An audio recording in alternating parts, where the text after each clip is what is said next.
that's inside our premises. Have I heard anyone? Madam Senate President, dear colleagues, let me start with a biblical principle. Kung anong ating itatanim, yan ang ating aanihin. Baliktarin po natin. Ito po ang ating inaani ngayon. So balikan natin ano ba ang ating tinanim. So allow me to put on record 3 topics. First, ano ba ang karapatan at responsibilidad ng bawat senador? Number 2, when we talk about the dignity ng Senate at yung kasagsagan, kailan ba nag-umpisa yon? And pangatlo, na tingin kong pinaka-importante, ano ba priorities natin and how do we move forward? So, dun muna tayo sa ano ba ang karapatan at responsibilidad ng bawat senador. Gusto ko pong sabihin sa sarili ko at sa bawat miyembro ng Senado na hawak mo yung beat. Mga senador, hawak natin ang beat. Ano po ibig sabihin? Hawak natin ang mic, lalo sa mga panahon na to. Kahit sino po sa atin ang magsalita ay news sa panahon na ito. So kung pipiliin natin ay pag-usapan ay edukasyon, katulad ng sinabi ni Senator Bam sa kanyang vlog, yun po ay mapupunta sa record. Kung pag-uusapan natin agriculture, agricultural smuggling, problema sa taniman ngayon, problema sa fertilizer, pag pinag-usapan po natin yung 7% inflation, pag-usapan natin ilan araw pa ba meron tayong gasolina. At yung po ba ay katulad nung the last 60 days na dagdag ng dagdag o panipis na po ba ang supply worldwide? Pag pinag-usapan natin, fiscal space po natin at dolyar sa peso, hawak po natin ang beat eh. Tayo po ang pwedeng magdikta kung anong pag-uusapan. Pero tignan po natin yung interview since May 11. 2 lang naman eh. Paano palitan muli si Alan Cayetano? At pangalawa, bakit bumaksak ang dignidad ng ating Senado? Okay. I'm talking in general ha. Pa-isa-isa po, may nagsasalita tungkol sa inflation. Kanina lang po, si Senator Raffy Tulfo ay sinabi nga niya na dapat yung mga importante sa ating bayan. Pero ito pong Thursday, Friday, Saturday, Sunday, ang pinag-uusapan po yung 13-11. Pinag-uusapan fireworks. Pinag-uusapan papalitan. I'm at your service and I am at your disposal. Show me 13 hands or 13 signatures. I will even administer your oath if you want to. Ano po ang nasabi po last week? Bumaksak daw po ang Senado. And alam niyo po, kasundo ko si Senator Win. I wasn't joking. I was making him smile, but I would vote for him. Pero sabi niya kanina, ibalik ang dignidad ng Senado. Okay, I'll take it with good faith. Ang problema, Senator Win, yan ang narrative ng minority eh. Na simula nung Mayo 11, bumaksak. Sinabi ni Senator Ping, may I allow, and correct me Senator Ping kung mali. Sabi niyo yung biruan ngayon, mas mabango pa yung House kaso sa Senate at usually kasi mas mataas ang Senate. I will take exception to that. Why? Because the Pulse Asia, if I'm not mistaken, in December 2019, when I was Speaker and Senator Soto was Senate President, the Senate was 66% and the House was 66%. When I was Speaker, pareho lang po ang trust rating, ang performance rating ng House at saka ng Senado. Bumaksak po ang Senado nung nagsimula po yung flood control. Dahil po, ilan ang binanggit sa minority. Pero ilang beses po sinasabi ng minority, bakit ganon? Kapag ka minority, may insertion daw. Pagka majority, amendment. Una, napakaraming ghost, tapos konti na lang. Tapos si Senator Jinggoy, ganito daw in-insert, tapos nung sinupina ng ombudsman ang LBRMO, yung pong may hawak ng dokumento, wala naman pala. I won't go into that because I do respect the hard work that every single senator, may it be Senator Marcoleta, may it be Senator Erwin Tulfo, or our chairman, Senator Lacson. I respect the work. I disagree on many things, but I do not criticize. Did I say bumaksak dahil sayo? Sayo? Wala po. Kasi hawak natin ang bit eh. Sasabihin nyo po, yes, but 24 tayo, yes. Pero kung 11 sa atin ang sinasabi, ang problema ay si Cayetano, palitan yan, at 13 naman tayo na nagsasabing con-as yan, at impeachment yan, etc. yan, edi 24 na tayo na yun ang pinapakinggan ng tao. Hindi inflation, hindi yung ekonomiya, hindi yung teenage pregnancy, hindi yung tumataas na bilang ng mga may AIDS, hindi yung problema sa PhilHealth, hindi po nakawalan ng flu vaccine ng ating DOH. Napakarami pong issue. Mr. President, bakit po ba na yung linggo ng May 11 ay naging napaka-masalimuot para sa atin? At yun po ay naging bullseye para sa marami. First of all, hindi po nanggaling sa bagong majority na kapag ka nag-take over etong majority na to, ay i-dismiss po ang impeachment. I-delay ang impeachment. Magiging partial ang impeachment.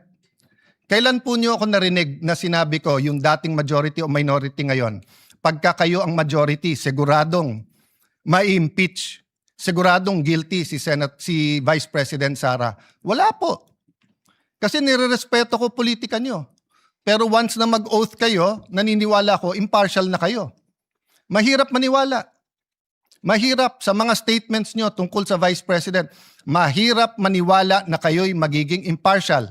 Di ko nilalahat. Ilan lang po sa inyo. But I recognize it's the same for us.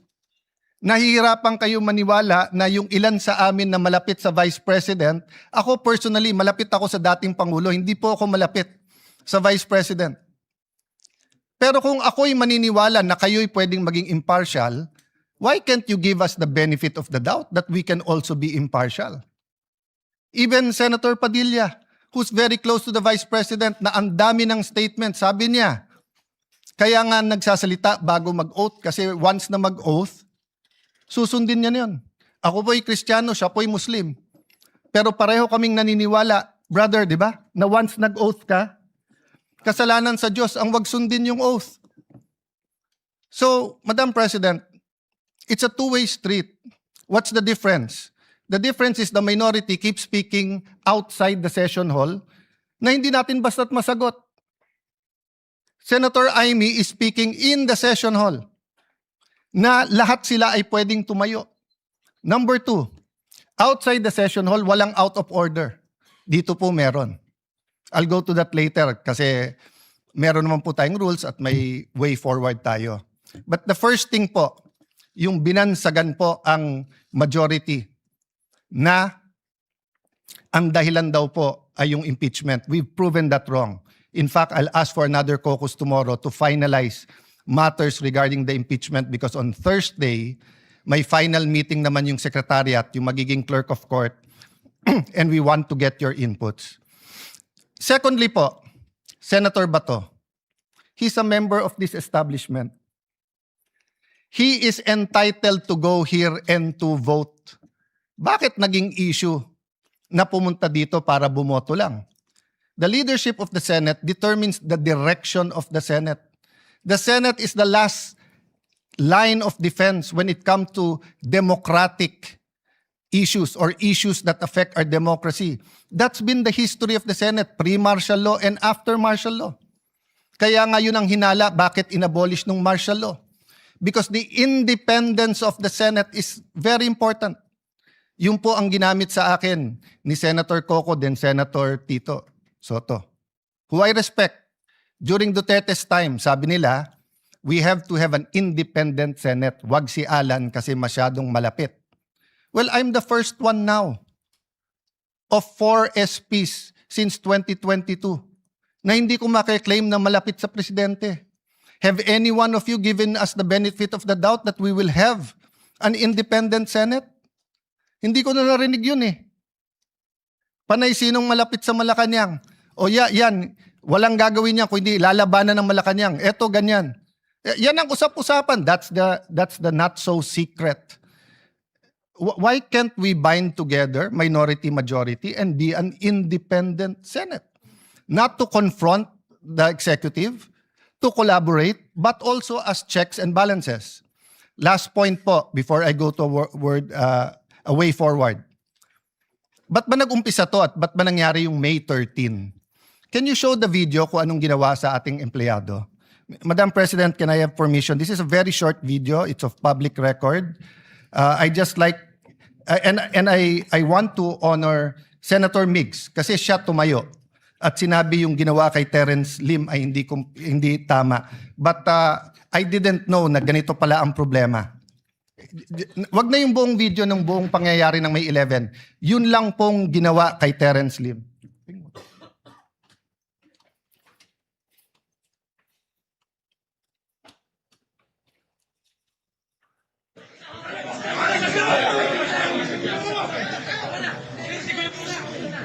Oh, before that, baksak na siya dyan eh. Before that, yung palabas pa lang.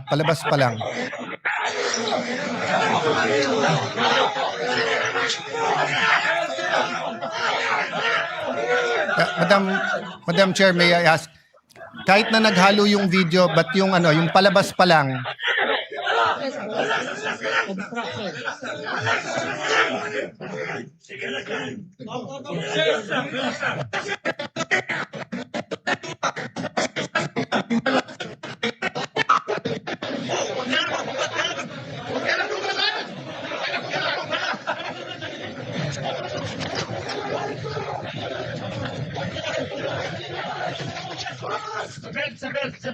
Okay, can you I will say what it is, but can you show the video yung from the start, yung nanggagaling sa loob? Okay, so what happened is that we ordered, arrested, because they're held in contempt, yung mga NBI agents who nakipaghabulan kay Senator Bato.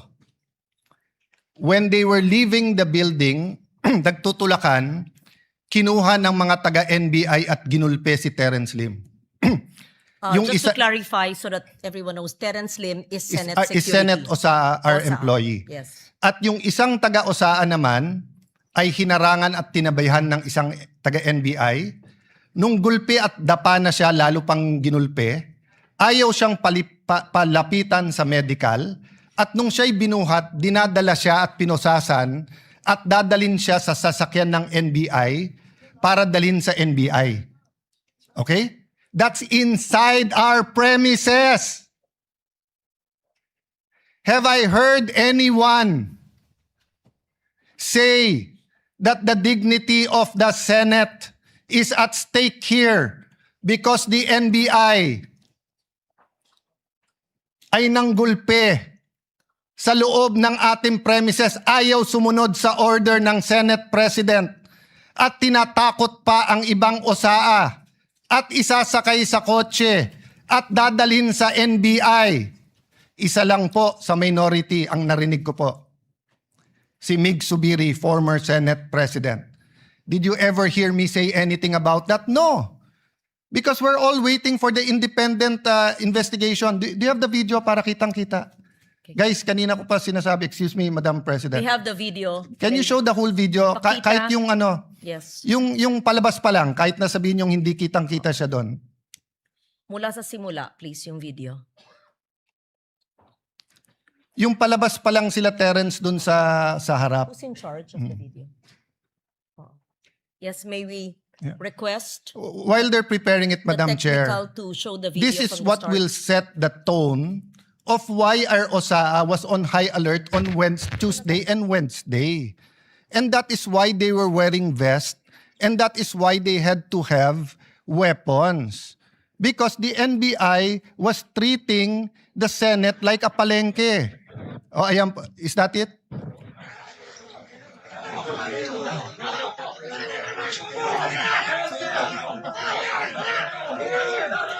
The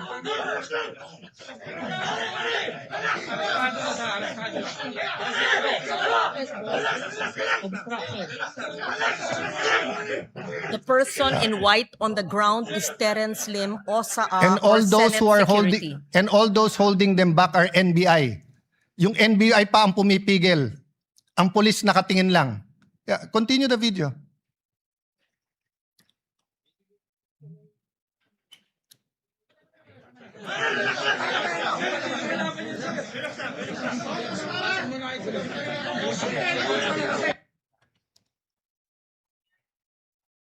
No, show the whole video, yung hanggang binitbit sa kotse. O kaya yung CCTV. Hindi pa nakita nung maraming senador to. Madam Chair, that's one reason na hindi ko sinisisi yung iba sa minority. Kasi ako mismo, hindi ko nakita yung buong video. That's why I have communicated to everyone, including to the NBI.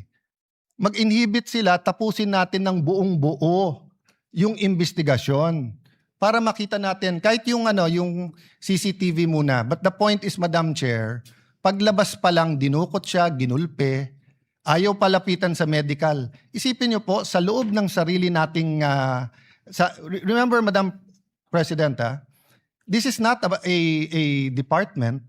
We're not the DOJ, the DOLE, DSWD. We are a branch of government. The Constitution says we are a co-equal branch. Ang USAA ba pwedeng manggulpe sa loob ng Malacanang? Ang USAA ba pwedeng manggulpe sa loob ng Supreme Court? Pero ba narinig ko yung dignity natin, NURAC? Yung ating dignity ay giniba dahil sa NBI? Wala po eh. Si Alang Cayetano pa rin ang pinagbibintangan nyo. Bakit ako ba nang gulpi dyan? Hindi po ako ang pumayag. If you see the video, more than 20 agents of the NBI were allowed in on May 11. And we already napagtagpi-tagpi. The OSAA then and the SecGen were meeting. They even inspected the helipad and all parts kung saan pwesto yung mga NBI. So again, at this point, I'm not making a conclusion. At this point, I'm not pointing fingers. So let me move to the last point. Moving on, moving forward. Do you have the video ba? Pinakita nyo na kanina yung CCTV. O yan, palabas pa lang. O yan.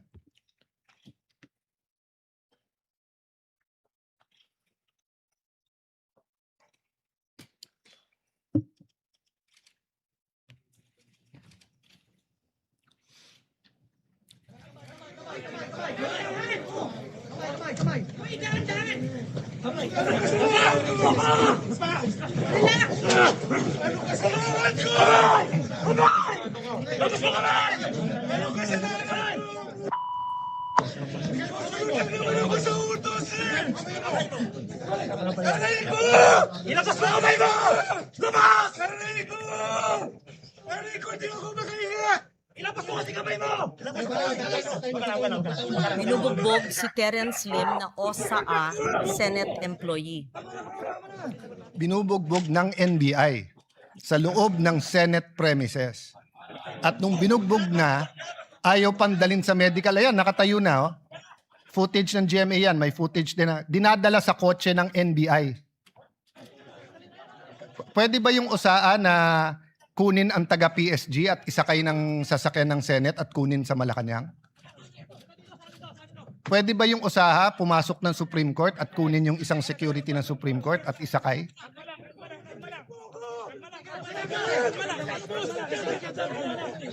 Yan, pinusasan, isasakay sa sasakyan ng NBI.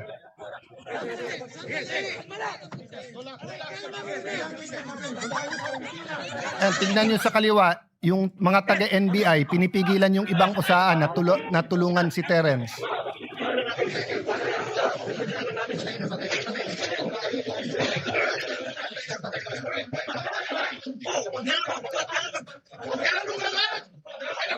Pinagtulungan ang isang Senate Security OSA Terence Lim ng mga taong allegedly, I'm not sure who they are, within Senate premises na nambugbog. Yung punot dulo nito ay hindi tayo sigurado kung ano ang kanilang gustong gawin.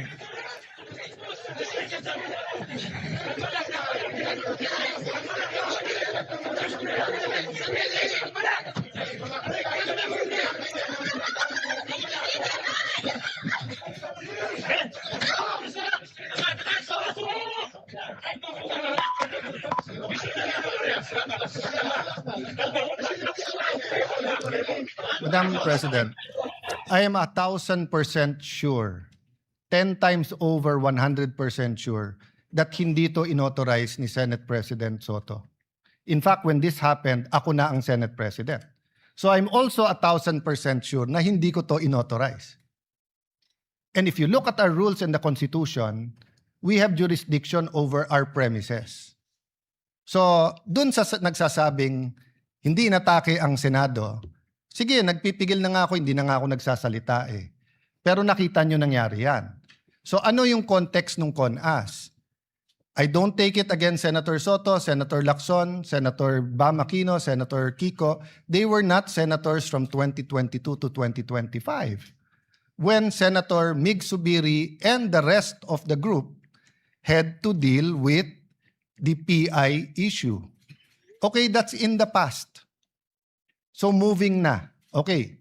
So I think lahat naman po tayo na ilabas na natin ang ating mga opinion. And I'm not stopping anyone from talking. It's a holiday on Wednesday. It's a day that Muslim Filipinos will be celebrating.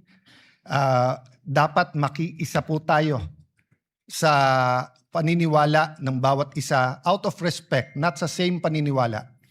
And I'm not suggesting we stop talking about politics. I'm suggesting number one, na pagbigyan ako ni Senator Amy na i-withdraw instead of ipa-strike off. Bakit po? Nakalagay kasi sa rules natin, any statement, and I paraphrasing, no, that offends a senator or the institution. No, so theoretically, may sabihin lang aking kaibigan Senator Migs, even if it's correct o hindi. It's the reason for this rule. What rule is that? That's yeah. No senator under any circumstance shall use offensive or improper language against another senator or against any public institution. This has happened many, many times in this August hall. This has happened. We offended each other. But why do you have this rule? Because we're collegial eh. The reality is we have to go home tonight upset at each other, but we have to go back tomorrow and work.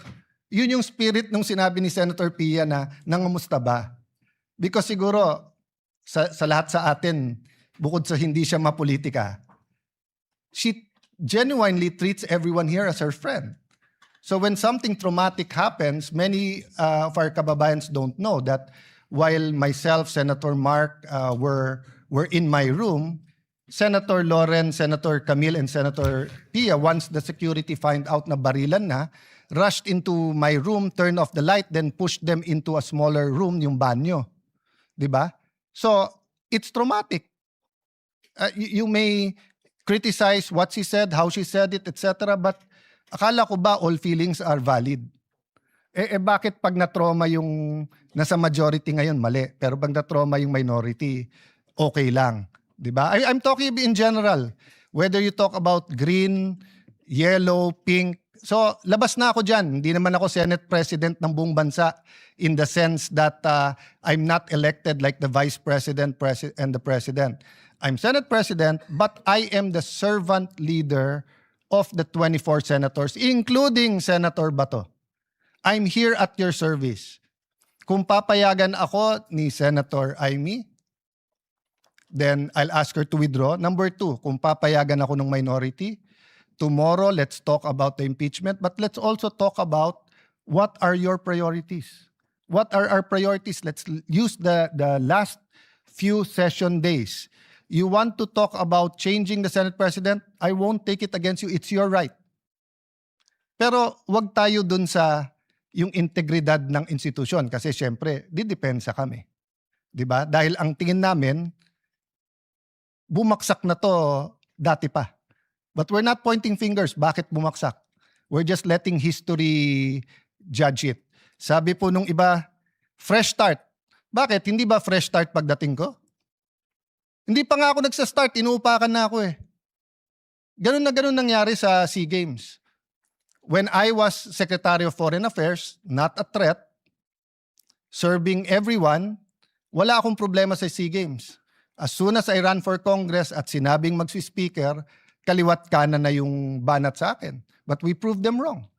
Nanahimik kami, overall champion, most number of gold medals, and it launched the careers of many in the Olympics. So again, I can take that attitude. Sa SEA Games, nagpagulpe muna ako. Actually, wala naman akong choice.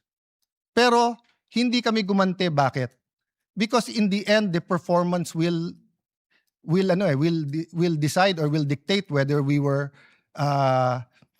justified or not yung mga pinanggagawa. So the same with me. Judge me as Senate President every single day, every single week. Kung tatagal ako ng 1 month, 2 months, edi for 2 months, 3 months, 4 months, di ba? Pero yung inuunahan, hindi pa nga nag-uumpisa, fresh start na, medyo foul naman yon. Yes, it's political, pero medyo foul naman, di ba? So I guess yun lang naman po ang spirit ng ating mga privilege speech dito na very political. Can we go back and start talking again about health, about education, about that's why we were unanimous in retaining and again putting Senator Win as the chairman of the Protect Committee because he was doing a good job in how the government can help us, no? So again, my speech is not perfect. You want to interpolate me in a later date, etc. But lahat nung nasa minority may tama kayong sinabi kanina. Sabi niyo po, people are watching us. So Senator Amy, the ball is first in your hands. Afterwards, it goes to the minority. Thank you for giving me this.